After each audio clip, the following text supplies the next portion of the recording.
اور ایک بات یاد رکھیے گا، ہمارا یہ عقیدہ ہے، ہمارا یہ منہج ہے، ہمارا یہ نظریہ ہے کہ جو رسول اللہ صلی اللہ علیہ وسلم نے فرمایا وہ اللہ ہی کے حکم سے فرمایا ہے۔ رسول اللہ صلی اللہ علیہ وسلم نے فرمایا جو بندہ رات بستر کے اوپر وضو کر کے لیٹتا ہے، سونے کے لیے آتا ہے، آسمان سے ایک فرشتہ آتا ہے، اس کا ساری رات کے لیے ہم سفر بن جاتا ہے، ساری رات کے لیے رفیق بن جاتا ہے۔ اکیلی یہی ایک سعادت ہو، یہی ایک بشارت ہو تو کافی ہے کہ ایک بندے کا ہم نشین، ایک بندے کا جلیس، ایک بندے کی رات کی مصاحبت کرنے کے لیے، ایک بندے کے ساتھ رات کو پوری کی پوری گزارنے کے لیے آسمان سے ایک فرشتہ اترے، اجر و ثواب کے لیے اتنی بات ہی کافی ہے۔ لیکن یہ بندہ جب نیند کے اندر ہاتھ کو ہلاتا ہے، کروٹ لیتا ہے، کبھی ادھر جاتا ہے، کبھی ادھر جاتا ہے، یہ تو سویا ہوا ہے، یہ تو کروٹ بدل رہا ہے، وہ فرشتہ جاگا ہوا ہے، اس کی اللہ نے ڈیوٹی لگائی ہوئی ہے۔ جب بھی میرا یہ بندہ جو وضو کر کے بستر کے اوپر آیا ہے کروٹ لے، اس کے لیے دعا کر کہ اللہ اس کے گناہوں کو معاف کر دے۔ اب مجھے ایک بات بتلائیے، لا یعصون اللہ ما امرہم ولا، اور دوسری آیت لا یسبقونہ بالقول، فرشتے اپنی مرضی سے بولتے ہیں، اللہ کی مرضی سے بولتے ہیں۔ فرشتے اللہ کے حکم کے بغیر حرکت بھی نہیں کر سکتے، زبان بھی نہیں کھولتے۔ حکم دینے والا کون ہے؟ اللہ۔ کیا حکم دے رہا ہے کہ اس کے لیے مغفرت کی دعا کرو؟ قبول کس نے کرنی ہے؟ اب بتائیے کہ اس معافی کی دعا کی قبولیت میں کوئی شبہ ہو سکتا ہے؟ تو پھر رات کو سونے سے قبل وضو کر کے سونا یہ اپنی عادت بنا لیجئے، اور وضو حقیقت میں مسجد کی طرف آنے کا ایک دباچہ اور مقدمہ ہے، لیکن اس کی فضیلت آپ یہ دیکھیے کہ بندہ وضو کر کے سو رہا ہے، اچانک آنکھ کھل گئی، اور اللہ تعالیٰ بالعموم ہر بندے کو رات میں یہ موقع ضرور دیتا ہے کہ ایک مرتبہ دوران نیند، کئی دفعہ انسان لمبے سفر سے آئے تو آنکھ نہ کھلے تو نہ کھلے، تھکاوٹ زیادہ ہو، لیکن ایک مرتبہ ضرور ایسا لمحہ آتا ہے کہ جب انسان بیدار ہو جاتا ہے، انسان کی آنکھ کھل جاتی ہے، تو حدیث میں آتا ہے کہ باوضو ہو کے سونے کے بعد ایک تو مغفرت کی دعائیں ہیں، ایک فرشتے کے ساتھ صحابیت ہے، تیسری بات یہ ہے کہ باوضو سونے والا جب اچانک آنکھ کھل جائے، اچانک کھل گئی، تو اللہ رب العزت کی بارگاہ میں جو بھی التجا، جو بھی دعا دائر کرے گا، اللہ رب العزت اسے فی الفور قبول فرما لے گا۔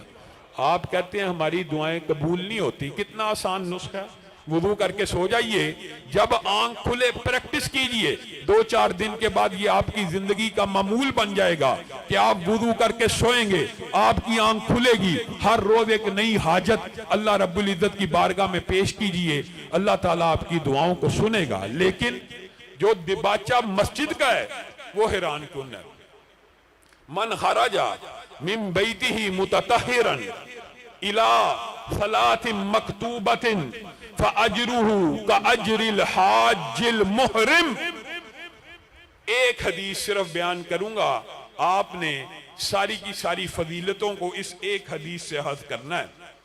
جو بندہ گھر سے وضو کر کے نکلے، جو بندہ گھر سے وضو کر کے نکلے، کہاں؟ مسجد کی طرف، کس کام کے لیے؟ نماز باجماعت کو ادا کرنے کے لیے گھر سے نکلا ہے۔ ابھی کہاں پہ ہے؟ گھر ہے، گھر سے ابھی نکلا، مسجد پہنچ گیا؟ نہیں پہنچا۔ نماز ادا کی ہے؟ نہیں ادا کی، ابھی گھر سے نکلا ہے۔ تو حدیث کے الفاظ ہیں فَأَجْرُهُ كَأَجْرِ الْحَاجِّ الْمُحْرِمِ، اس بندے کا گھر سے نکلنے کا جو اجر ہے وہ ایسا ہے جیسا اس نے احرام پہنے ہوئے حاجی کی طرح حج کو ادا کر لیا۔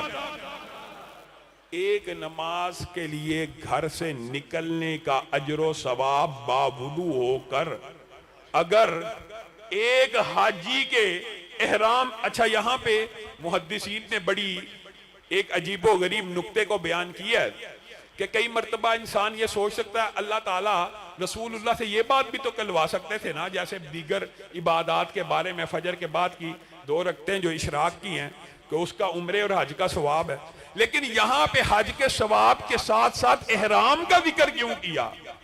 کہ ایسے حاجی کا جس نے احرام پہنا ہو. تو یہاں پہ یہ بات سمجھ آتی ہے کہ جس طرح احرام پہننے ہوئے حاجی کو حج سے ایک عرصہ قبل حج کی تیاری کرنا شروع کرنا پڑتی ہے کہ پیسے جوڑے گا تو حج کرے گا, ویزے لگوائے گا تو حج کرے گا, احرام خریدے گا تو حج کرے گا, سفر کاٹے گا تو حج کرے گا. وہ ساری کی ساری مشکلات صعوبتیں برداشت کرنے کے بعد جو حج کا اجر ہے وہ صرف باوضو ہو کے گھر سے نکلنے کا اجر ہے. اب بتائیے گھر سے اگر نکلنے کا اجر ایسا ہے, ایمانداری سے بتلائیے, اپنے گھر سے وضو کر کے نکلا کہاں؟ مسجد کی طرف آنے کے لیے, اس کا اجر ایک حاجی کے برابر ہے. تو جو بندہ مسجد میں آ کے باجماعت نماز ادا کر لے گا اس کا اجر و ثواب کیا ہوگا آپ بتائیے. اگر نکلنے کا اجر اتنا ہے, آپ اور میں نے یہ سمجھا کہ جی نماز جو باجماعت ہے یہ بس ایسی بات ہے. اور میرے بھائیوں, بندہ مومن کے اوپر مردو نماز باجماعت مسجد میں فرض کی گئی ہے, عورتوں کے اوپر گھر میں ہے اور مردوں کے اوپر مسجد میں. عورتوں کو بھی مسجد میں آنے کی اجازت ہے. یہ بھی عجیب و غریب فلسفہ ہے. مساجد کے اندر شیخ صاحب عورتوں کا سیکشن بنایا کہ نہیں بنایا؟ عورتوں کا کمرہ بنایا نا, اللہ کا شکر ہے. ہمارے ہاں عجیب روایت ہے, عورتیں بازار تو چلی جائیں مسجد میں نہ آئیں. جو پاکیزہ مطہر پوتر پاک ترین جگہ ہیں, عورتیں وہاں پہ نہ آئیں, بازار میں چلی جائیں. مسجد میں جائیں گی تو فتنے کا خطرہ, بازار میں جانے پہ فتنے کا خطرہ کہ مسجد میں آنے کا فتنے کا خطرہ. یہ عجیب و غریب فلسفہ ہے. میرے بھائیوں یہ تو بڑا لمبا چوڑا موضوع ہے. پھر اللہ تعالیٰ ایک دفعہ آنے کے اوپر ایک مہمانی کو بندہ مومن کے لیے تیار کرتا ہے, اور ایک جو مہمانی ہے اگر آپ اس کا ہلکا سا صرف ایک تاثر ذہن میں لے کے آئیں تو جنتی کی ایک وقت کی جو میزبانی حدیث میں آتی ہے کہ اس کے سامنے 70 دسترخوان ہوں گے, ہر دسترخوان کے اوپر 70 کھانے ہوں گے, ہر کھانے کے 70 ذائقے ہوں گے, اور یہ ایک وقت کی اللہ کی طرف سے مہمانی ہوگی. ایک نماز کے بدلے میں ایک مہمانی ملتی ہے, ایک نماز کے بدلے میں ایک حج کا ثواب ملتا ہے. آپ دن میں 5 حج کریں, آپ ایک ہفتے میں جتنے آپ حج کرنا چاہتے ہیں کرتے چلے جائیں. یہ آپ کے اوپر ہے. اللہ تعالیٰ نے آپ کے لیے یہاں پہ مسجد کو بنا دیا. اب یہ آپ کی ڈیوٹی ہے کہ آپ نے فرض نمازیں باجماعت مسجد میں ادا کرنی ہے. اور بڑا لمبا چھوڑا یہ باب ہے. بنو سلمہ نے رسول اللہ صلی اللہ علیہ وسلم سے اور دیگر چند قبائل نے رسول اللہ صلی اللہ علیہ وسلم سے گزارش کی تھی کہ ہم مسجد النبوی کے قریب اپنا گھر لے آئیں, قبیلہ لے آئیں. رسول اللہ صلی اللہ علیہ وسلم نے کہا تھا ہرگز نہیں, تم جو آتے ہو تمہارے آنے والے قدموں کے نشان بھی, اٹھنے والے قدموں کی تعداد بھی اللہ کے ہاں لکھی جاتی ہے, اور واپس جانے کے قدم بھی لکھے جاتے ہیں. صرف آنے کے نہیں بلکہ جانے کے بھی. اور خوشبریوں رات کی تاریکیوں میں مسجدوں کی طرف آنے والوں کے لیے کل قیامت کے دن روشن نور کی بشارتیں ہیں.